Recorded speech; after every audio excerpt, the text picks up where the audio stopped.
So, on 2/3 of the issues, Libertarians and Greens were in total agreement. Of course, on stuff like ballot access, we're in agreement too. You're in favor of the. So you came out in favor of the what's it called, the putback amendment.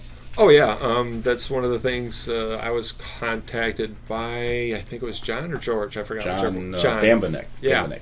and I said, yeah, I am in full agreement with it. I've taken it up to our state slate, and they're looking at it, and hopefully they're going to come on board too. Hey, I would think so. Even though you guys have ballot status now, I think it'd be a smart thing to do for any third party, and it's the right thing. It's the right thing to do. Well, when you ballot access, equal ballot access, what a concept. In it's so-called democracy, which we aren't. But what was interesting, my petitions were objected to by the Democratic Party, and there was a story in the Herald, and one of the people who responded to the story online says, well, he should just abide by the laws. Well, I did abide by the laws, but we also have to remember who makes those laws. The Republicans and the Democrats, right. And what are they trying to do? They want to protect their own turf. Absolutely.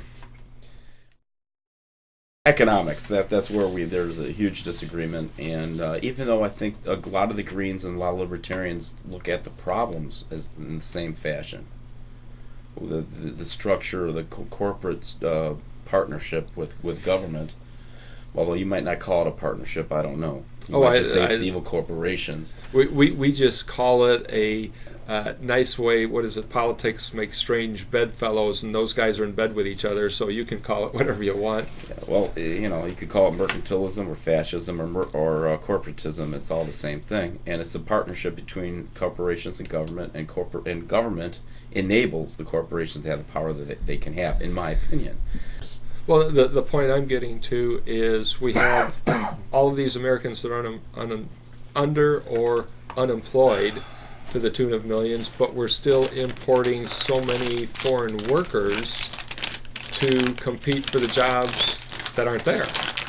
So when you have a situation, and part of the problem that we've had with the system that's been in existence for at least the last 20 years, it might go back 30 years, that sure, we've had this expansion of wealth, but when you take a look at where the wealth has gone, to the tune that the bottom 95% of the workforce have lost buying power. Well, the middle class years. Has been squeezed out. Yeah, there's hardly any middle class left, as far as I can see. If you take a look, like I said, the 95% of the people at the bottom have lost buying power to inflation, but you take a look at the top 5%, they have increased their holdings by a vast amount. Yes, for now. And something like 5% of the top 5% either own or control something like 85% of. And what do you think are the wealth. conditions that brought this about?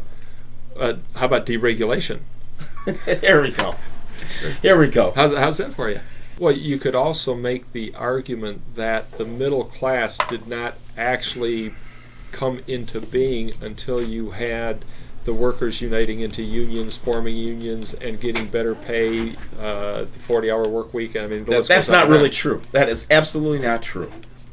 Well, I guess we'll just disagree a little bit in regard to what caused it, because in actuality you can't separate one and say, okay, this is the exact reason for it, because there are so many variables in the system that to give full credit or to fault completely one aspect would be extremely difficult to do. I mean, in an expanding economy, in a free market economy, the pie keeps on growing bigger.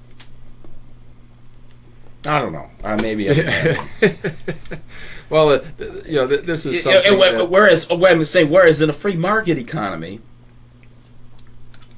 almost by definition, everybody is better off. Trade. If you allow people to trade freely, they're better off than if they don't trade. And that's all voluntary. It's a system of freedom, and it's a system of prosperity. Okay, let's take a look at the practical side then. How do we get to this free market? Because now we're in this global economy. What could we do free market-wise when you have a country such as China, get rid of the income tax, get rid of all the onerous regulations on business, that would start to bring back industry into this country. We'd have the biggest economic boom in this country in the history of mankind if we got rid of the income tax and just started reducing taxes and spending accordingly, and allow the marketplace to handle things instead of government. Well, the question is, again, with this, quote, global economy, we eliminate all regulations and so forth. So now we have this situation, and I'll use China again as a prime example. They have loose regulations, I don't know what they do over there, but we had the imported tires that were blowing up. We had the pet food. We had the pharmaceuticals. We had the lead-tainted toys. We had just recently the stories in regard to the sulfur-contaminated drywall. Okay, if we were to allow them to have this free market where they can import whatever they want without us interfering with it, what's to protect the American citizen from? But in practicality, that court system, who owns the courts right now? And until we get to that point where we have honest judges, honest lawyers, honest legislators, we need a revolution. Hopefully, a peaceful revolution in this country. I agree. It's an interconnected situation.